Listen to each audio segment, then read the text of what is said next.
E aí, galerinha, professor Moacir Gama, Kid Momô, o original, o pancadinha, aqui questão de humanas, no Sou Mais Online. Não pode esquecer, estamos iniciando agora o módulo 2, História do Brasil. Pegamos pesado aí no módulo 1, agora vamos para o módulo 2, fase um pouco mais cobrada nos vestibulares.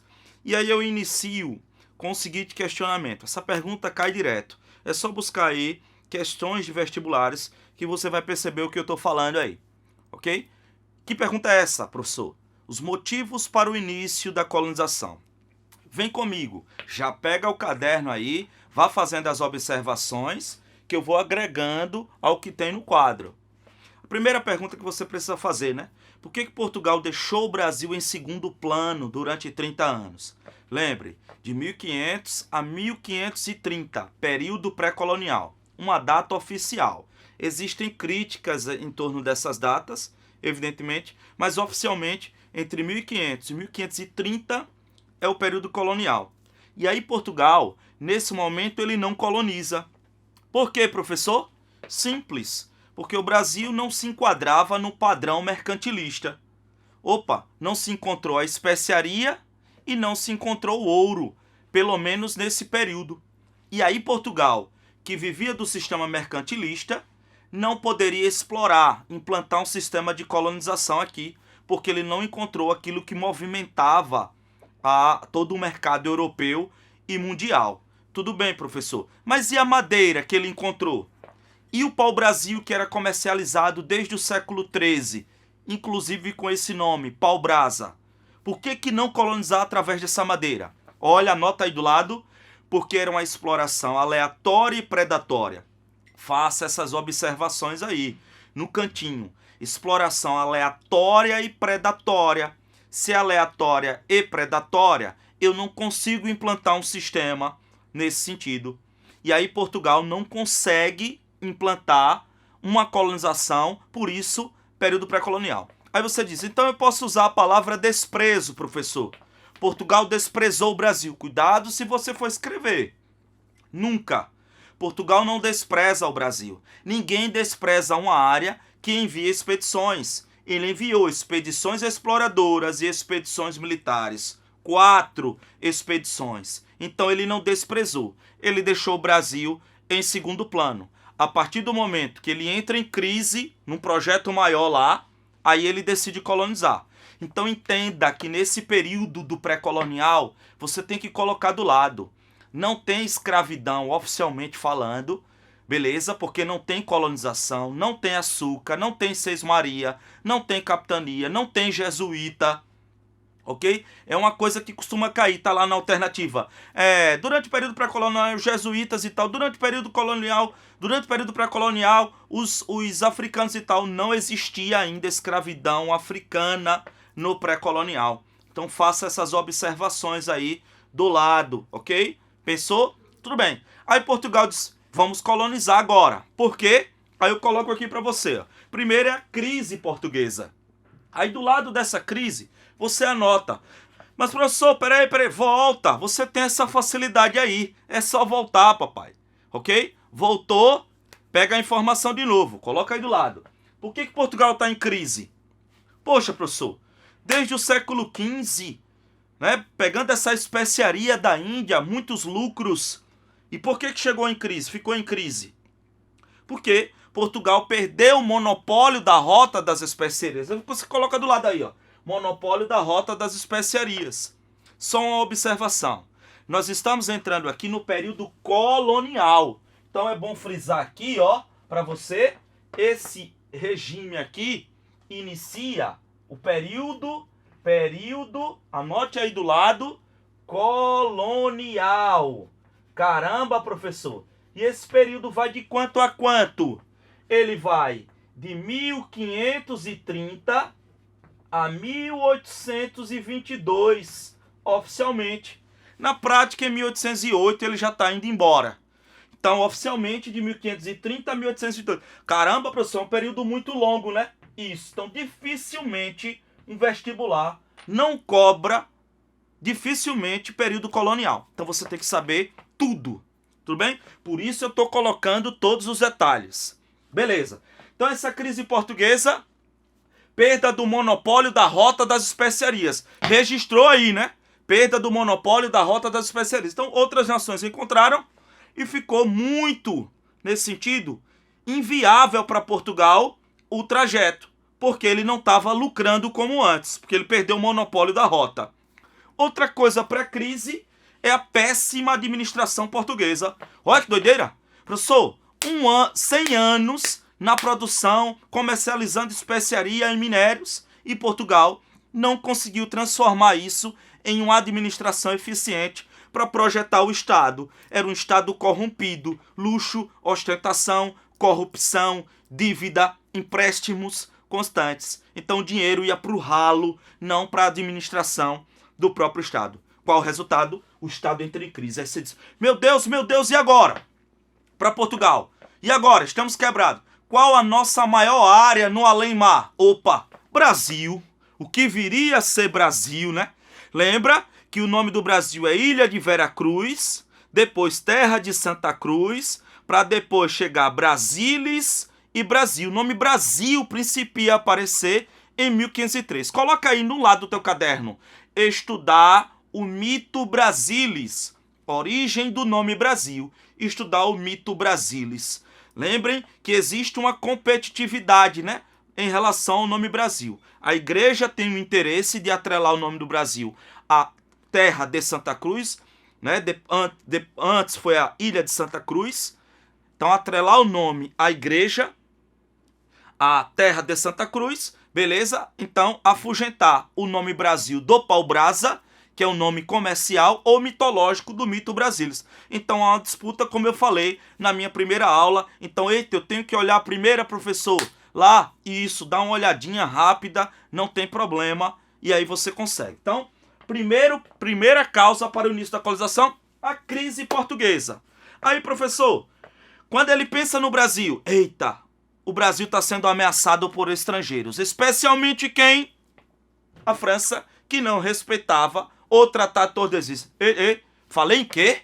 Tratado de Tordesilhas? Opa, vou ter que buscar, professor. Falei na primeira aula. Tratado de Tordesilhas, da Bula Intercoetera, Tratado de Toledo, Tratado de Saragoça, Tratado de Alcáçovas. Coloca aí do lado do teu caderno. Observar esses tratados. Dá uma olhadinha com carinho. Opa! Anotou? Beleza. Tudo bem. Então, poxa, quando eu penso no Brasil, o Brasil está sendo ameaçado por estrangeiros, especialmente a França. Aí Portugal pensa, então eu preciso ocupar. E por quê? Porque as expedições militares ou guarda-costas de Cristóvão Jacques não estavam surtindo efeito. Isso. Então Portugal percebeu que precisava ocupar, precisava encaixar o Brasil na lógica mercantilista. Aí você para. Pera aí, professor, o que é encaixar o Brasil na lógica mercantilista? Muito simples. Se eu não encontrei o ouro, pelo menos nesse momento, só no século XVII, se eu não encontrei a especiaria, eu vou ter que forjar um produto.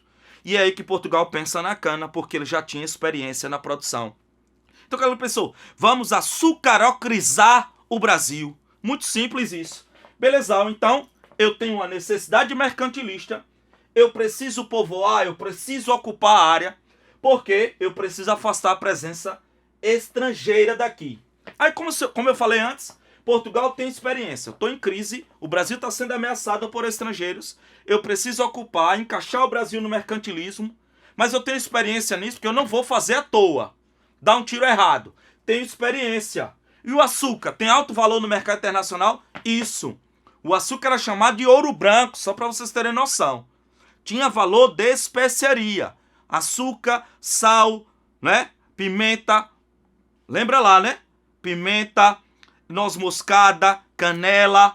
Lembrou? Cravo. Tudo bem. São as especiarias. Açúcar, o ouro branco. E o Brasil, professor? Consegue produzir açúcar? Que delícia.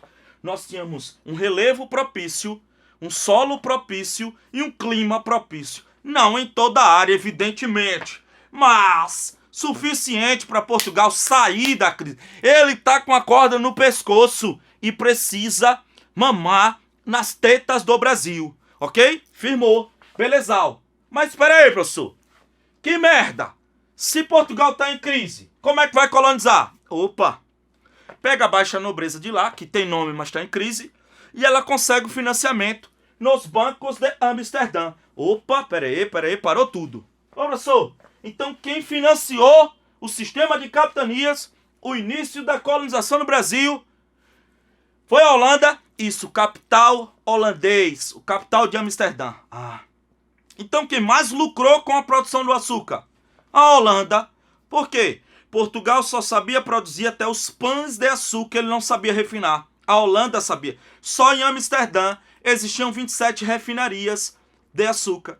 Então, o comércio final do açúcar cabia a quem? A Holanda. Então, quem mais lucrou foi a Holanda. Agora, preste atenção. Eu quero que você coloque do lado. Fazer uma ponte. O que é essa ponte? Lembre, se a Holanda começa a financiar a produção açucareira, né, em 34, tá ligado?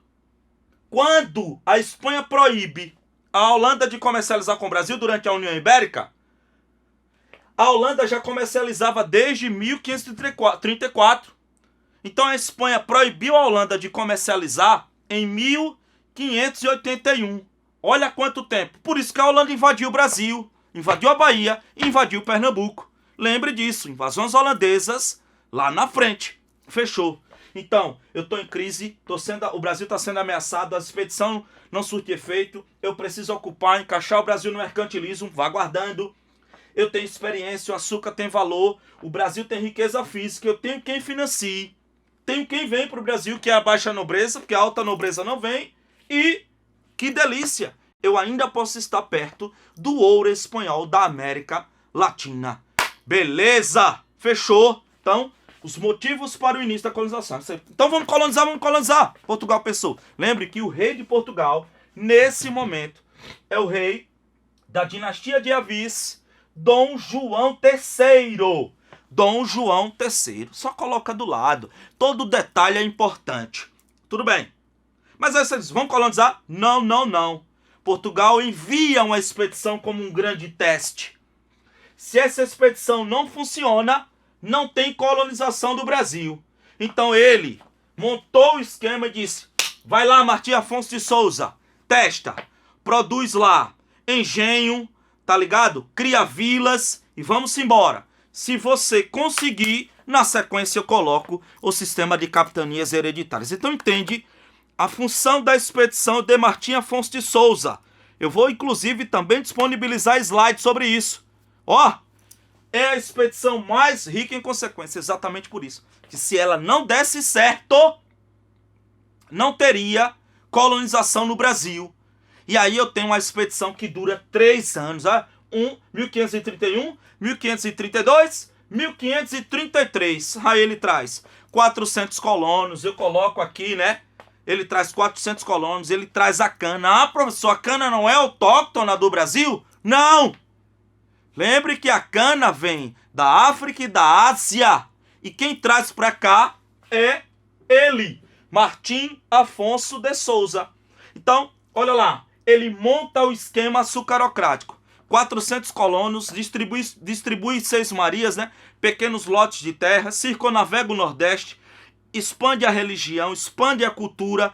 Ele era a lei local, ele vai até a Bacia do Prata, ele cria várias vilas, inclusive a primeira. Anote aí do lado, Vila de São Vicente, a primeira vila do Brasil. Anote, perceba que eu não coloquei, ó. Ele cria vilas, eu não coloco o nome. Mas ele vai criar só uma, não, várias vilas. Ô, professor, e o engenho? O primeiro engenho, o engenho do governador. Tá ligado? Então percebe quantas coisas ele faz em um curto espaço de tempo. Massa! E o que é que ele coloca em prática? O projeto colonial. Aí ele volta para Portugal em 33 e aí diz... Hey, pode colocar em prática, velho. Lá se produz açúcar. Criei várias vilas, criei vários engenhos. Produzi. Lá tem o poder do açúcar. É o esquema açucarocrático. Cracia poder. O poder do açúcar, de quem produz o açúcar. Não esqueça que esses 3 anos também é de imposição cultural. Fechou, professor? Fechou.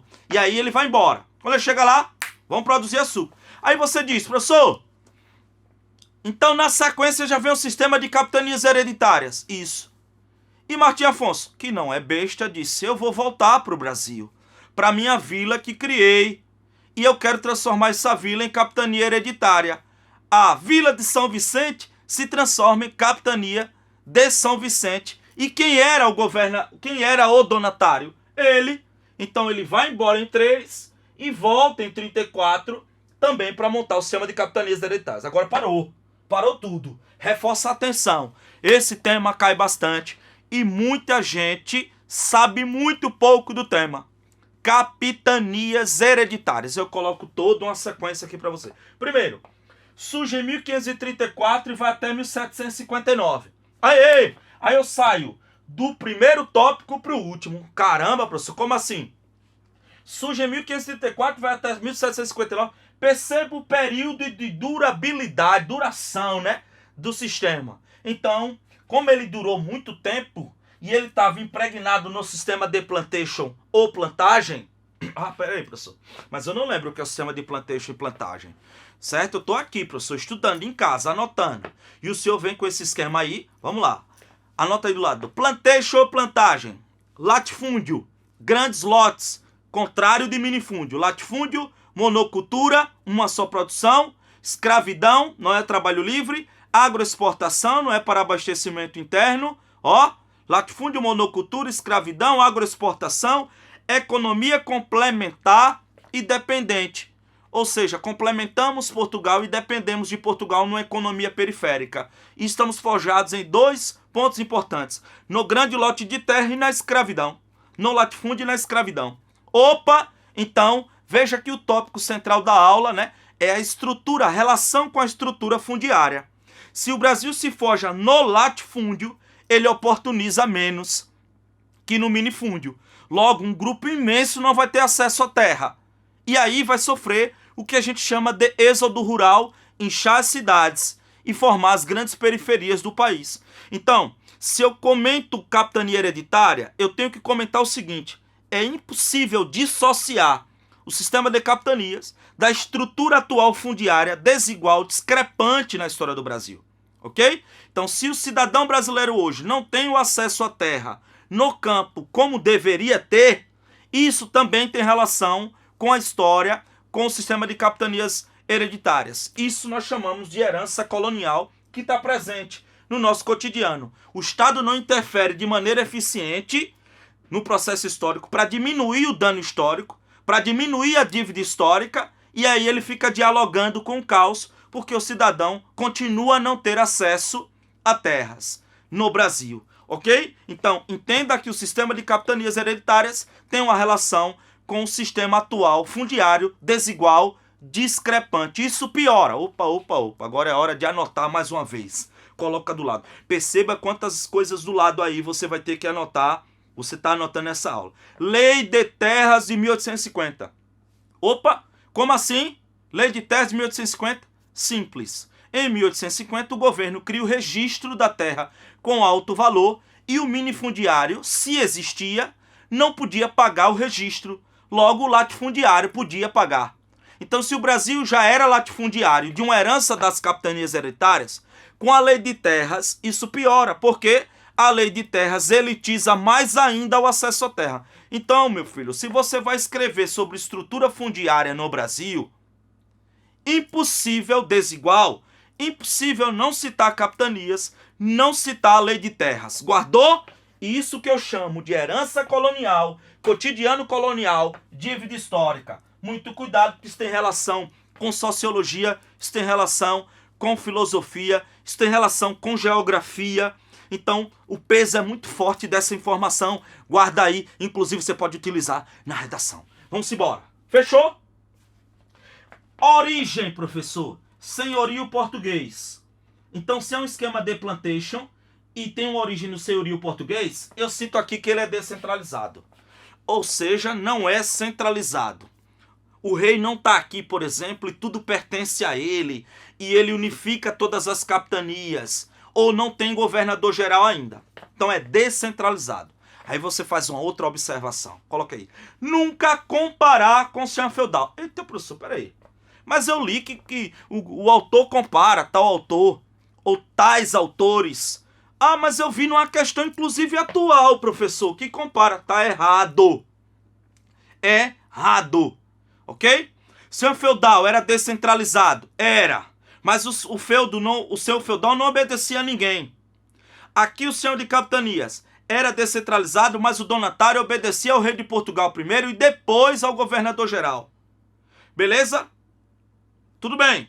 Aqui era trabalho escravo, lá era trabalho servil. Aqui era agroexportação, lá era subsistência. Lá era ritual, aqui era contrato.